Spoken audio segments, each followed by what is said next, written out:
Konkluzionet e gjykatës civile që ndalojnë grevën në EMNAV të iniciuar nga Sindikata e Kontrollorëve të Trafikut Ajror janë absolutisht të vërteta dhe të bazuara ligjërisht. Kështu deklaroi avokati i EMNAV-it Goran Nikolovski, i cili shtoi se vendimi gjyqësor është marrë nga një gjyqtar me përvojë që ka lënë gjurmë në gjykatë. Gjykata vërtetoi saktë se njoftimi i grevës nuk përmban një kërkesë për mbrojtjen e të drejtave të punësimit, se nuk është zbatuar asnjë procedurë për mbrojtjen e të drejtave të punësimit dhe se Sindikata e Kontrolleve të Trafikut Ajror, SIDEG, nuk ka legjitimitet ligjor për të organizuar, zbatuar dhe zhvilluar greva.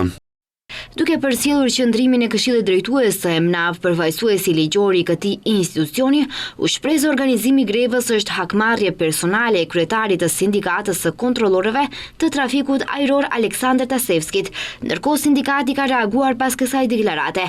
Ata hedhin poshtë pohimet e udhëheqësisë së EMNAV-it se nuk kanë legjitimitet juridik për organizimin e grevës. Kryetari Tasevski shpreh se kanë të drejtë plot për organizim të grevës.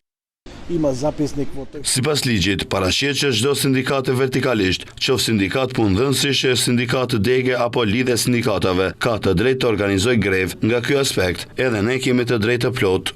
Lidhur me akuzat se greva bëhet për interesa personale të tij dhe lidhur me atë që në njoftimin për grevë mungojnë kërkesat, Tasevski theksoi se greva është paralajmëruar për shkak të mospërmbushjes së marrëveshjes së nënshkruar në vitin 2023.